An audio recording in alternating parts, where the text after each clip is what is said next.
अस्सलामुअलैकुम। नया दिन नया व्लॉग, इट्स माय साइड, क्योंकि no wrong no right, it's my side. Petrol वगैरह रिफ़िल कराने के बाद, गाड़ी चेक कराने के बाद निकलने में थोड़ी देर हो गई थी। फिर सबसे मिलना मिलाना भी होता है, लेकिन बहरहाल हम लोग कराची के लिए निकल गए थे और थोड़ा देर हो गई थी। चूँकि फिर भूख लगने लगी तो हमने यहाँ पे तकरीबन पहला या दूसरा ही रेस्ट हाउस होगा, वहाँ से थोड़ा पानी वगैरह लिया, चाय वगैरह पी, इन्होंने ब्लैक कॉफ़ी पी और आमना ने थोड़ा सा पिज़्ज़ा सैंडविच खाया, जो कि बहुत ज़्यादा ही मज़ेदार था। लेकिन इरादा यही था कि अब इंशाल्लाह जाके मुल्तान में ही रुकेंगे और फिर हम दोनों, रात चूँकि बहुत हो रही थी, हम दोनों ही बातें करते करते ही मुल्तान पहुंच गए। और मुल्तान पे अपने वही वसीब रेस्टोरेंट पे ही रुके और वसीब रेस्टोरेंट पे इन्होंने फिर गाड़ी का डीज़ल रिफ़िल कराया और इसके बाद सामने ही मुल्तान का सुहन हलवा था और हम जाते वक्त लाजमी ये हलवा लेते हैं, जो कि अब्बू को बहुत पसंद है और मेरे मामू को भी बहुत पसंद है, इसलिए हम बड़ों की पसंद का ख्याल रखते हुए ये हलवा ज़रूर लेते हैं। वैसे तो मुल्तान, जब तक मुल्तान से गुज़रते हैं वहाँ पे कदम कदम पे आपको मुल्तानी हलवा मिल जाएगा, लेकिन इनको यहाँ का बहुत पसंद है और अब्बू को भी यहाँ का बहुत पसंद आता है। काफ़ी बड़ी शॉप थी, तो मौके का फ़ायदा उठाते हुए हमने पूरी शॉप की वीडियो बना ली। यहाँ पे अखरोट का हलवा, बादाम का हलवा, तरह तरह के हलवे लिए थे हमने, इसमें से ही चॉइस कर ली और अच्छे थे ये हलवे, खाने में भी बहुत लजीज थे। एक हमने घर में खाया और बाकी तो जो लोगों के लिए आए थे वो उनको देने थे। बाकी यहाँ की एक मशहूर रेवड़ी भी होती है, ये भी बहुत मशहूर रेवड़ी थी, पहलवान की रेवड़ी, ये भी ज़रूर लेते हैं। फिर हम निकल गए और रात बहुत हो रही थी, बस कहीं कहीं इक्का दुक्का रोशनी नज़र आ रही थी और उसी रास्ते में हम चल रहे थे। कहीं कहीं रिफ्लेक्टर की रोशनी या जो स्ट्रीट लाइट मोटरवे पे लगी हुई थी, जो मोटरवे सखर तक जाता है, वहाँ से एक अच्छा सा समा बन जाता है। बाकी तो रात काली थी और फिर इस तरह ही सुबह नमदार होना शुरू हो जाती है आहिस्ता आहिस्ता। और फिर सुबह की सफ़ेदी रात को, काली रात को अपने अंदर समो लेती है। और फिर माशाल्लाह से इन्होंने फजर की नमाज़ पढ़ी, हर सू सफ़ेदी बिखरी हुई थी। सुबह का मंज़र बहुत ही खूबसूरत लग रहा था।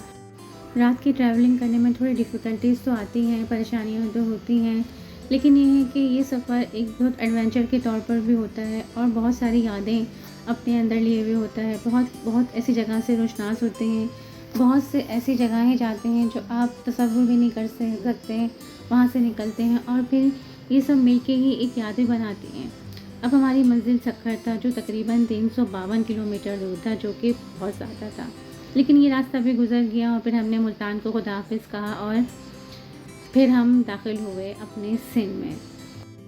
मोटरवे से उतरते ही एक रेस्टोरेंट बना हुआ है, जहाँ हमने जाते हुए भी रात का खाना खाया था और यहीं हम आते हैं। ये फ्रेश होने की बहुत अच्छी जगह है, जबकि ये लोग चार्ज भी करते हैं, लेकिन क्योंकि सखर के बाद ऐसी कोई जगह नहीं है, बहुत ख़राब वॉशरूम वगैरह होते हैं, लेकिन इन लोगों को चाहे चार्ज करना चाहिए, लेकिन अच्छी जगह होना चाहिए। इससे कि ये बुनियादी ज़रूरत होती है, बाज़ जगह छोटे बच्चे होते हैं तो उनके लिए बहुत ज़रूरत होती है। ये बेदिल साई रेस्टोरेंट है, ना सिर्फ इनका खाना बहुत अच्छा है, रात का खाना भी हमने इनका खाना बारबेक्यू खाया था। अभी सुबह आमना ने बिरयानी खाई है और मैंने भी यहाँ पे नाश्ता किया है। इनका खाना, लंच वगैरह भी सब बहुत अच्छा है। आप जाएँ यहाँ पे अगर, तो आप यहाँ ज़रूर ट्राई करें। और ये जो मैं खाती हुई नज़र आ रही हूँ बिरयानी, ये मैंने सिर्फ 2-3 वाले ही खाई थी। ऐसा लग रहा है जैसे मैंने बहुत ज़्यादा खाई है, ऐसा नहीं है। मैंने खाया था अंडा पराठा, इसलिए कि नाश्ते में मेरा बिल्कुल भी दिल नहीं चाह रहा था कि मैं बिरयानी खाऊँ, लेकिन आमना क्योंकि बहुत ज़्यादा बिरयानी लवर है तो वो नाश्ते में भी बिरयानी खा सकती है। लेकिन मैंने अंडा पराठा खाया, जो कि थोड़ा सा पराठा ऑयली था, लेकिन था बहुत ज़्यादा मज़ेदार। तो ये है कि ये रेस्टोरेंट बहुत ज़्यादा अच्छा है और हम लोग यहाँ पे ज़रूर स्टे करते हैं, चाहे सुबह जब जाते हुए जाएँ तभी भी और आते हुए, वापस जाते हुए घर जाएँ फिर भी। और ये बहुत ज़बरदस्त किस्म की चाय भी आ गई थी, आमना ने चाय नहीं पी। आमना का दिल आइसक्रीम खाने का चाह रहा था तो आइसक्रीम खाई, लेकिन आइसक्रीम कोई इतना ज़्यादा ख़ास मज़ेदार नहीं थी और वो बहुत ज़्यादा महंगी भी थी, जिसे लेके हमें बहुत ज़्यादा अफसोस हुआ। आगे चले तो यहाँ सखर पे आजकल खजूरों का मौसम आया हुआ है, जो खज्जियाँ कहती हैं, जिनको साफ़ करके लोग खजूर बनाते हैं।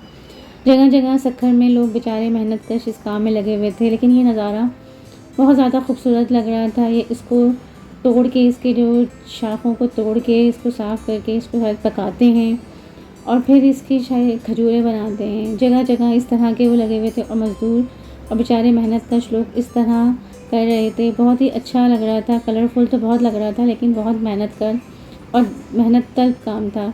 और इतनी शदीद कोई गर्मी थी इस वक़्त। अल्लाह ताला इन लोगों को हिम्मत और ताकत अता फ़रमाए कि किस तरह से ये इस गर्मी में इतना मेहनत कर काम करते हैं।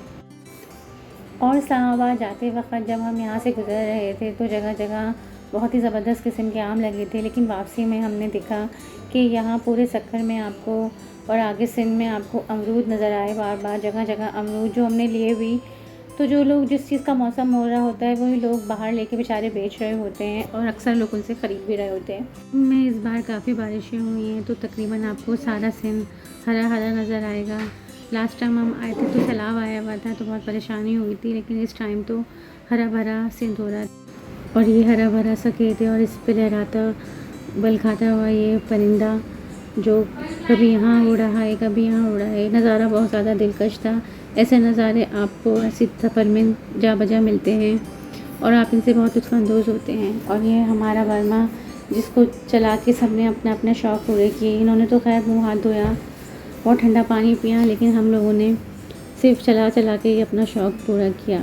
इसलिए कि ज़ाहिर है कराची में तो ये चीज़ें नापैद हो गई हैं। पहले कभी किसी ज़माने में हुआ करती थी, लेकिन अब तो आपको सिर्फ इसे खेतों को पानी देने के लिए ही यूज़ कर लिया जाता है।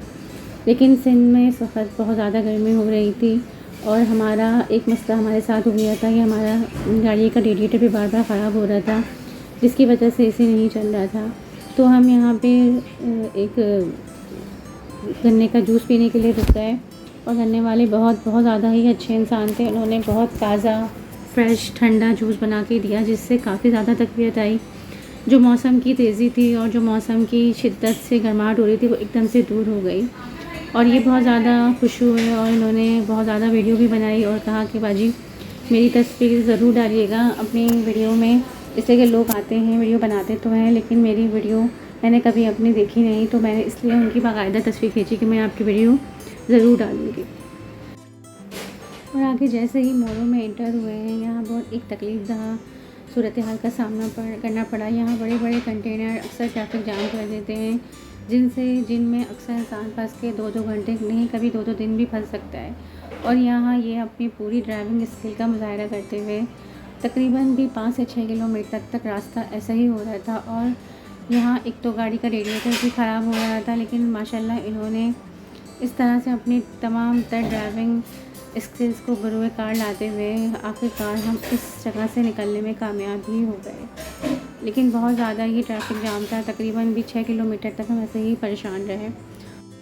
और फिर करीब शाम के 5 बज चुके थे, भूख भी ज़ोरों की लग रही थी, तो वहीं एक छोटा सा रेस्टोरेंट देखकर हमने कढ़ाई और उन्होंने आलू पालक मंगाया। और ये जो तंदूर की रोटी ये वाली होती है, ढाबे वाली रोटी जिसे कहते हैं, ये इनको बहुत ज़्यादा पसंद है और ये बहुत ज़्यादा शौक़ से खाते हैं।